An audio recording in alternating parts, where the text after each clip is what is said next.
Yardy not holding back. He's pointing fingers close to home. He believes Bobo, Niah's own blood cousin, was involved in setting him up. And that leaked audio?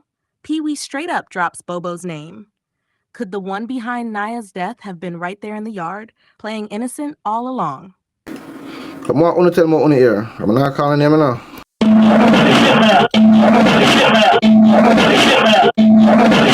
Okay. Want to read it? Hear the man say?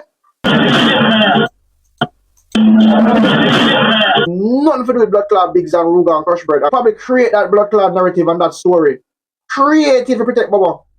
Welcome back to Raw Chute Jamaica, where we keep you locked in with the hottest and most unfiltered news straight from the streets. If you're new to the channel, don't forget to like, share, and subscribe because we bring the realness every time. Coming up in this video, we breaking down Yardie's explosive take on what really happened to Niah. Yardy believes the narrative was twisted from day one to protect someone close, and that Crush Bread and Lenard's public back and forth might just be smoke to distract the people. He's asking the real questions. Who told Niah's dad those names just 10 minutes after his son was gone? Why hasn't a single witness stepped up if names were being dropped so quickly? Yardy's also calling out the strange behavior in that edited Peewee video, and he's zeroing in on Bobo, Niah's own cousin, wondering if jealousy, money, or fear played a part. The leaked audio is damning, and Yardy says it's time to stop ignoring it. He's not buying the act anymore. According to him, the ones who stayed silent and moved slow might have been the ones pulling strings all along. This ain't just commentary. It's a full breakdown of shifting blame, media manipulation, and a possible betrayal within Niah's own circle. Stay locked in. We about to go all the way in. Reason now. We are reason. What if Bread and Lenny themselves don't have nothing at all to do with this? Ruga have nothing to do with this. None of the name them we are called Peewee, nobody have nothing to do with this. What if Niah in the yard and have a disagreement? And at that point, that person take it up and feed them head. Figure slap him well. And after them do it, they would have to create a story. They have to create a story. They have to put the blame somewhere. They have to put the blame somewhere. They want to put the blame on somebody. Them have to. Because if they don't put the blame on somebody else, it'll just look straight obvious upon them.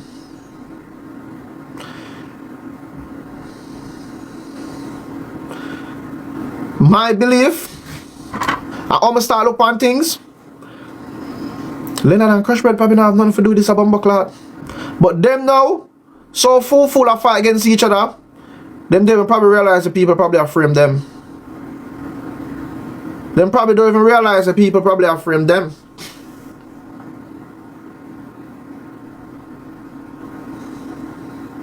Because the whole situation look crazy when I'm afraid. Listen, when I look on it, I want to look deeply upon the case and look on how everything's there.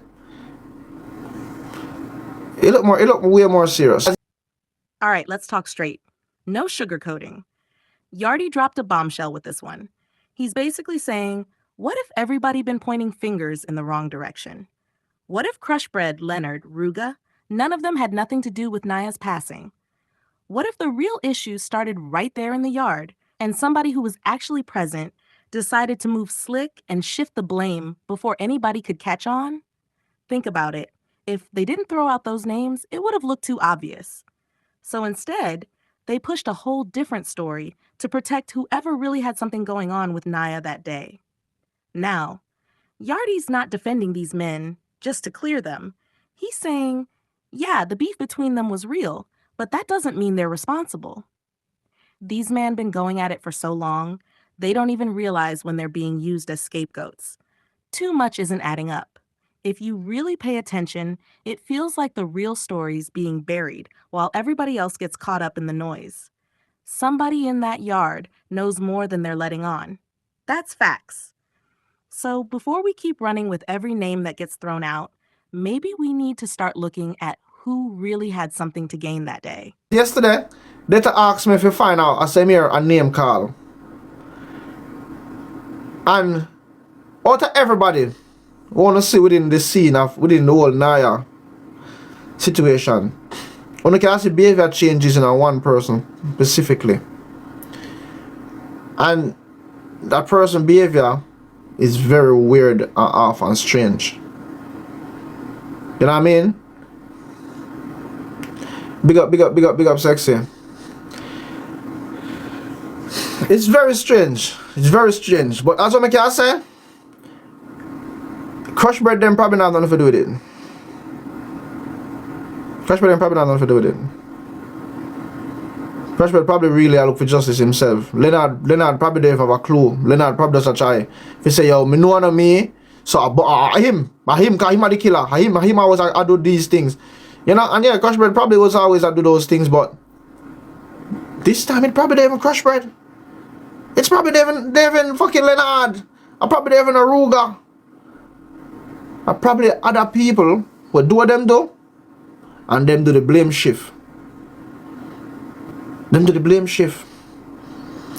And because within that, remember I know, we have to remember as well, who is the person who leak out majority of this information? Who tell blame them that story? Who tell blame them that story? We have to go back deep now, you know.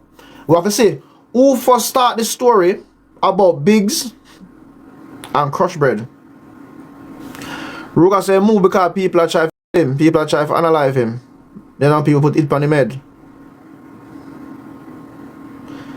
No, Buns, this are the thing now.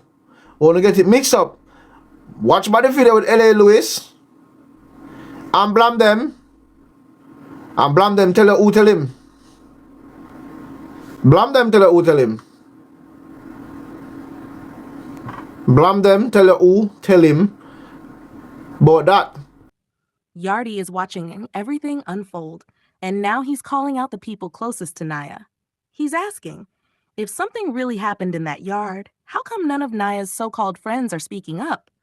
How come Bobo, his own cousin, is acting quiet and strange like he doesn't want to get involved? That alone is a red flag. Yardy made it clear, yes, Crush Bread has a heavy reputation in the streets, but he still doesn't believe Crush was the one who harmed Niah. He's not judging by name alone, he's looking at the bigger picture. And when it comes to Ruga, Yardy pointed out something serious. Ruga no longer lives in the community. That's a major move. If he's innocent, why did he leave? And if he's guilty, what exactly is he running from? Either way, that kind of silence says a lot. Then Yardy mentioned the video with Blamdem and LA Lewis. In that interview, Blamdem clearly said someone told him to focus on Crush Bread and Biggs. So now Yardy is asking, who was that person? Who started pointing fingers in the first place? Because if names were thrown out early and everyone just followed that story without proof, then this whole thing might have been a setup from the beginning. It's looking like someone is playing smart, creating a distraction, staying quiet, and letting the chaos unfold while they stay out of sight. Too many people are acting suspicious. Yardy is calling it out. Stop following the hype and start asking the real questions. Who was actually there? Who had something to lose? And who had something to gain when Niah lost his life? That was probably a narrative that was created for put out. That story was created and generated for put out there for protect this person. Them story that was created for distract all our from the beginning, because we know them have all that evidence say Crush Bread this and Crush Bread do this and Crush Bread do this.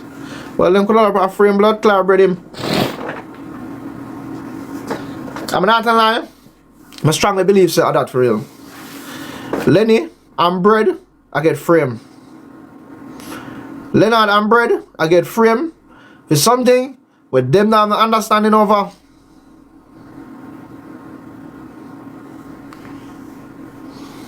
But them definitely realize, and this is why them are fling everybody on the bus. From Lenard I fling out people name what the bus upon the lane. Crush Bread, them their mind gone so messed up. Them themselves don't know what point the finger upon them. I'ma feel like to how this situation set up, majority of the people in a Pantan Lane probably don't even know the truth neither. Them probably are work with what the media say, and through the media say I bred them and Lenny, and them know how that family they stay, them just work with it too. Because them say, boy, Bread capable of doing these things, you know, because Bread do it multiple times already. Lenny capable of doing these things because Lenny very sneaking. Let's be real. This isn't just a case of who did what. It's about how fast the streets and the media can twist a story when emotions are high and the facts are blurry. Yardie's pointing out how people latch on to familiar names, Crush Bread, Lenard, because they already got history. It's easy to paint them as the villains when you don't know the full story. But this might not be about street beef at all. It could be deeper than that. Maybe someone close to the scene made a move and then lit the fire under the media and community to look the other way. Maybe this whole thing has been smoke and mirrors from the start. And if that's the case, then we've all been watching the wrong people and letting the real truth slip through the cracks. And if it's this person with me, I pray, why would they do it? Why would they unalive Niah? Did someone pay them? Was it out of grudge? Was it out of envy? You know, was it out of bad mind? Was it a styling thing? Champion, big up. Why would this person unalive Niah? Has somebody tell him to do it? Remember, the story of everything that we have heard from Niah case, it starts from one place. What if that same place has generated that story to give to us? Everything that we have heard from the beginning of Niah case come right out of that blood clot yard there down in a Pantan Lane. Every single story and narrative that we have heard from this whole case come exactly from out of that yard there. Everything what we hear, every single thing, this whole case built up from where them in their yard they say. From day one, and where them in their yard they say, all that we are work with. What if them cook up a story to give to all of us? What if them cook up a name? Them cook up everything to give to the people them? What if the people in my Pantan Lane themselves don't even know?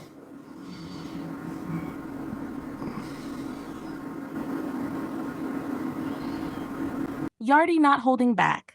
He says if the person he believes really took out Niah, the question now is why? What was the reason? Was it straight jealousy? Did they get paid? Or did someone send them to do it? Because from how things looking, this wasn't no random street thing. This move feel planned, strategic, cold. And Yardie pointing out something heavy. The story the media been pushing from day one came straight out of the same yard where Niah lost his life. Let that sink in. Before police even reach, before anybody asks real questions, a whole narrative already built and sent out. So now he's asking, what if the real story was cooked up right there in the yard? What if the people involved flipped the script early so they could control it before the truth come out? Then boom. Niah's mom come forward and said Niah's father called her 10 minutes after Niah passed and dropped names. Crush Bread, Biggs, and another man. 10 minutes, not 10 hours. Not after no investigation, 10. So now everybody want to know who whispered those names to Niah's dad so fast. Who started that? Who pushed that narrative? And let's get real. If Niah's dad knew Biggs was the trigger man, then somebody in the yard had to see him. There's no way he would have just guessed that.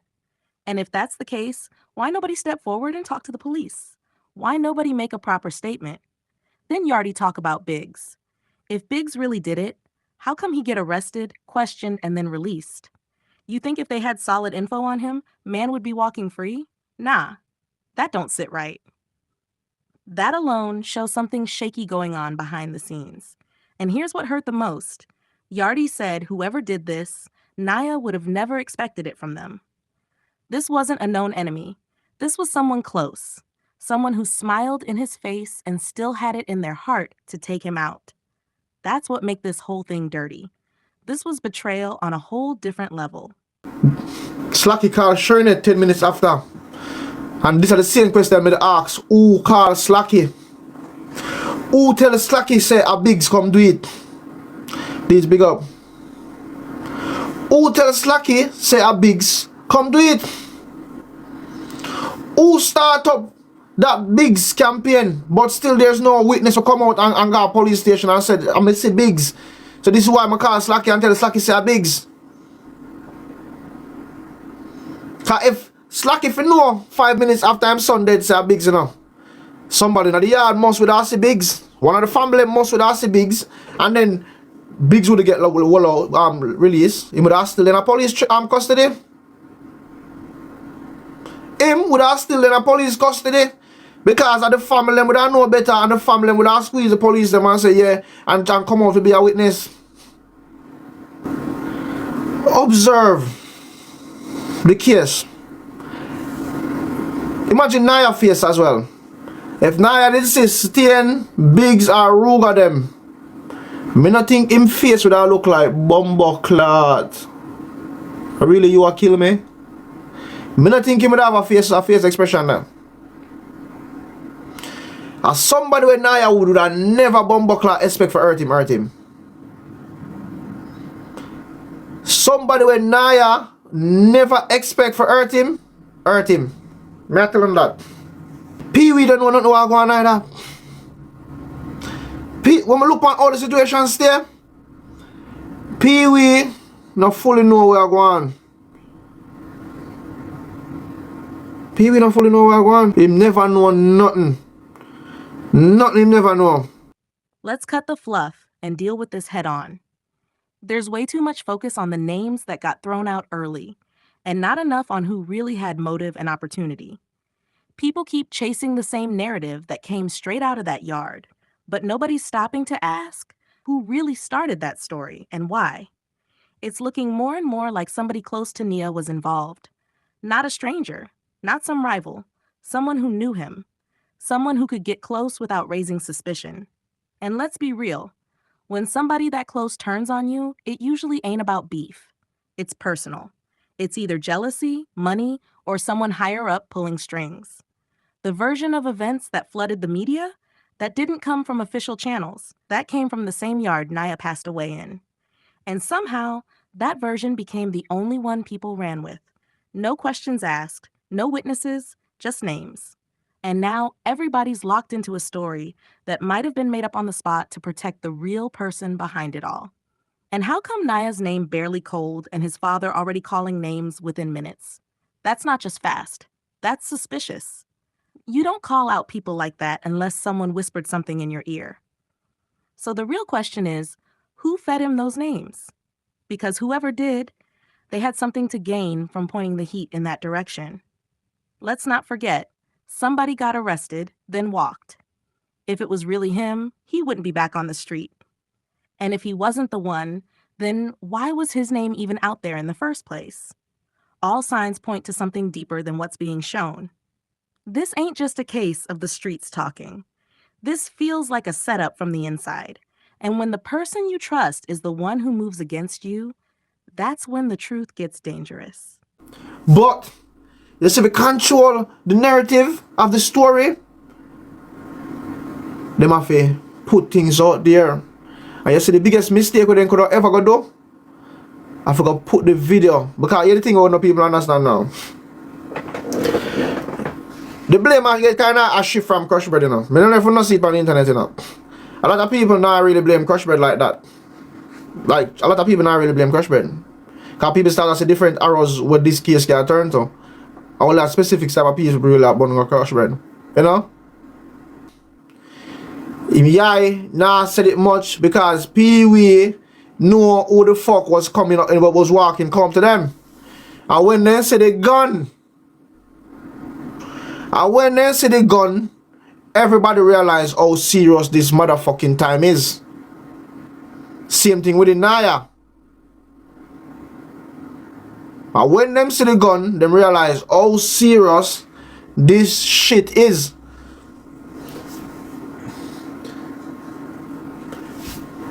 Which part all of these stories and alibi and all of these things come from? It's the same place they come from. Same place they come from. You know? And it's just messed up and I look upon it.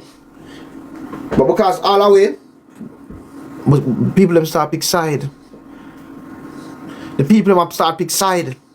Who has a Crush Bread, who has a Lenard, and then boom, it's just become a war between Crush Bread and Lenard. And the kids just stay so. Yes man. But then go and blame each other. Yeah man, but them all of them go and blame each other. But then go and blame Lenard and then blame Crush Bread. Me don't know who. Me don't know a blood clot who. And me not call no name. Because if a Lenard for go suck his mother. And if a Crush Bread for go suck his mother. Yeah? But make them blame each other. Make the internet blame the two of them.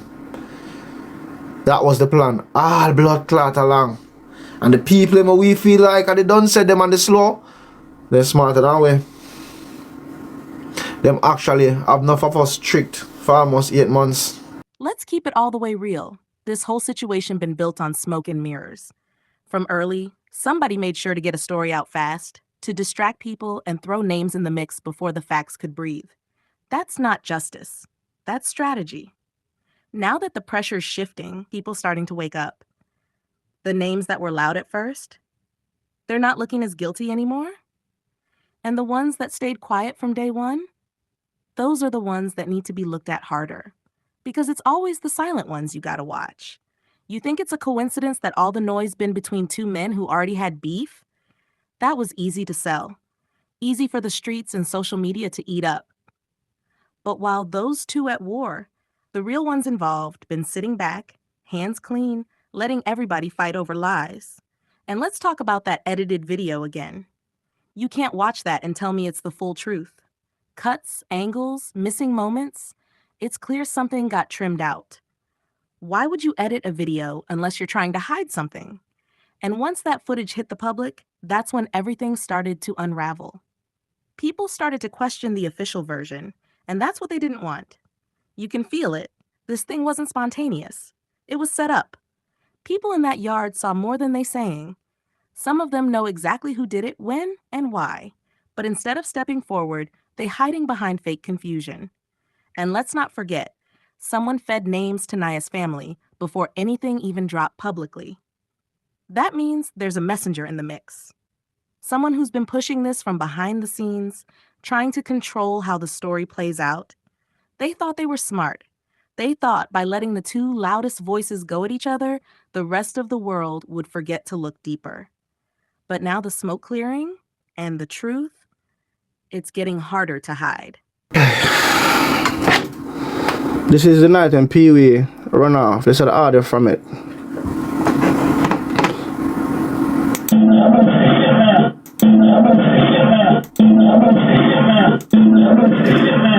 Hold on there, I'm gonna put the mic in so I can hear clearer.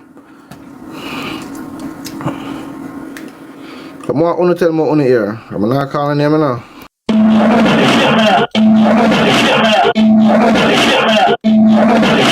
Okay. Want to hear what I'm saying?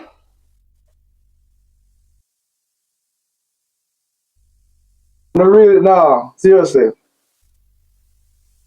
Want to really not hear what the man say?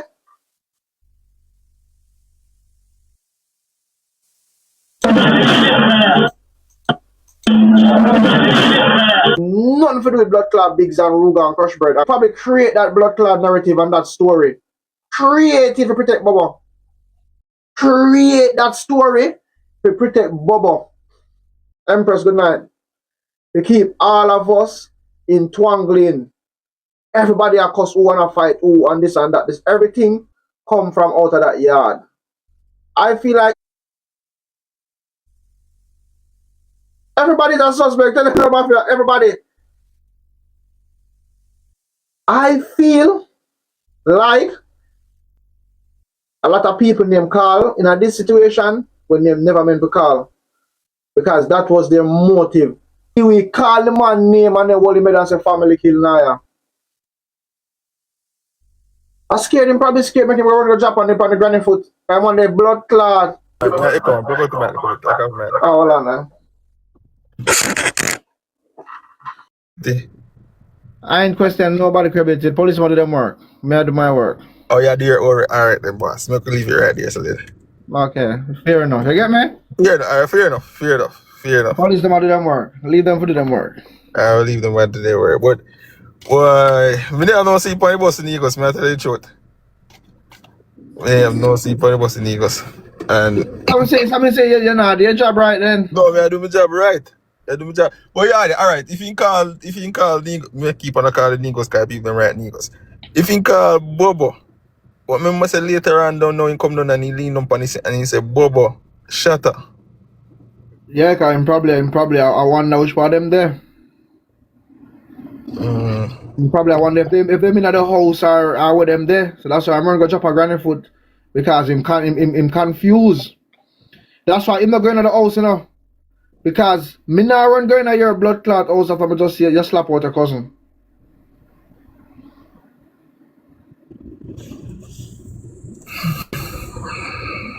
I was like on the deep side for the one here.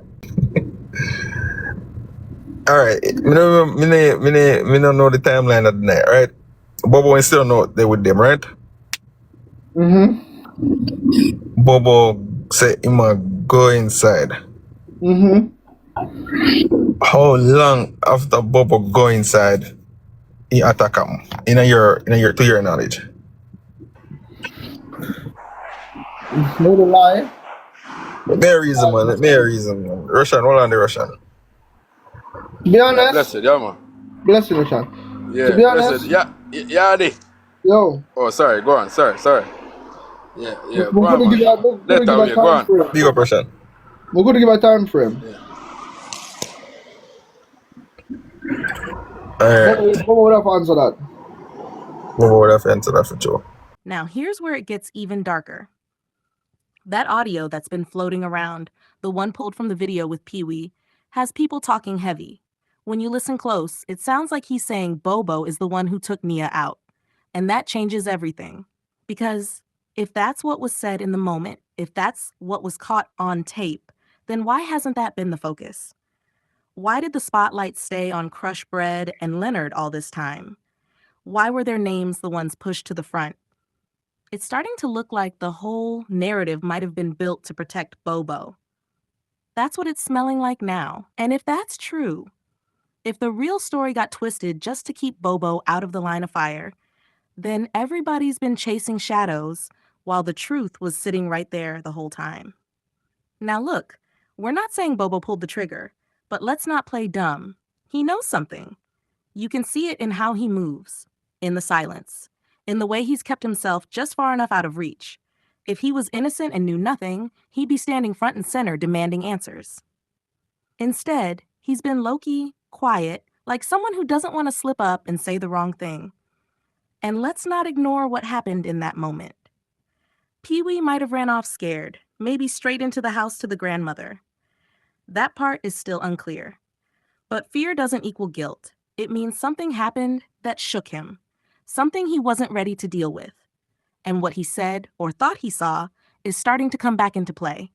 And here's the thing. When a story gets pushed that hard, that fast, and from that specific place, it usually means someone close was being shielded. Someone people didn't want questioned. Someone like Bobo. It should need to be questioned as well because we question every leads. This part here, very serious. You know what I mean? Very serious. And when they tell me to check by the sound, they can hear clearly what Peewee said, bro. One play if you hear? Listen. Play with me here, come in here to know, play with me here.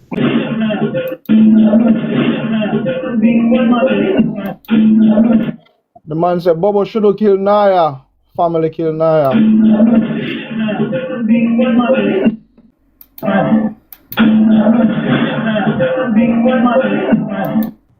You see, in our cases like this, you see, because and you might hear it first, and you go hear it first, but you see, because you say it now, it goes so like a dirty self for you know. No man, but your mind go tell it. Hold on, your mind go. You ever hear the little rhythm when they put the word them to it like every girl a liar, every girl a liar. I'm already data. But I already, but I play it multiple times before you come. I'm asking the people, man, all them say that them here. But before me say it with my mouth. Before you say it, the incident here. Yes. Yeah. Well, maybe through me ears it first. You go there. Cause I remember yesterday when me tell you say it said bigs. And you hear big stuff. Yeah, but the thing is now, when you said that is what me, then come back, I'ma highlight this part. There's a lot of cover up going. And then again, I don't think you even say bigs at the end of the day, because I don't know, brother. I just your mind, brother. Sometimes your mind. But this you can't hear the man I call the man name clearly, brother. Cause make sure cut it better, so. Brother, I feel like say cover up a one and mislead the information spread out on the internet at the early space for cover up. Because when I check it out, you know, all of them information they come from out here Yardy first. Well, I don't know, because people line up on the fence there, man. Listen, too much of this situation not adding up, and it's time people stop pretending otherwise. From day one, the story that made it to the media came straight from the yard where Niah lost his life. Same yard.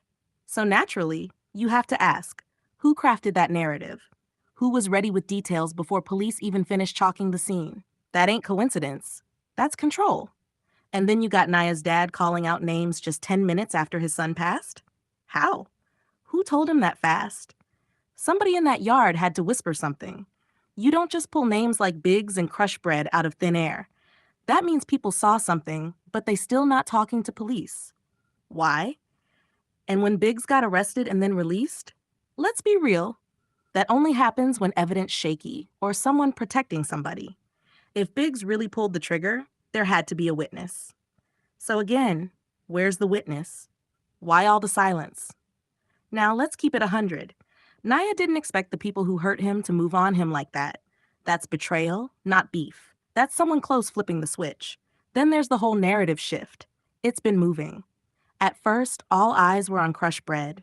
Then suddenly, new arrows start pointing in different directions, and conveniently, Bobo's name is being whispered behind the scenes now. You can feel it. There's a cover-up happening.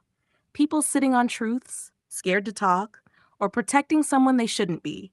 And with that Peewee audio floating around, it's clear the story runs deeper. It's time for investigators to stop playing games and dig into every single person connected to that yard. No more passes, no more silence. This story isn't over until the full truth comes out. Too many names are being mentioned, too much confusion, and not enough people speaking honestly. We're digging deep, no bias, no sugarcoating, just facts. If you're here for the real story and not the filtered version, hit that subscribe button, drop a comment, and stay locked in. This is Raw Chute Jamaica, where the streets speak louder than the lies.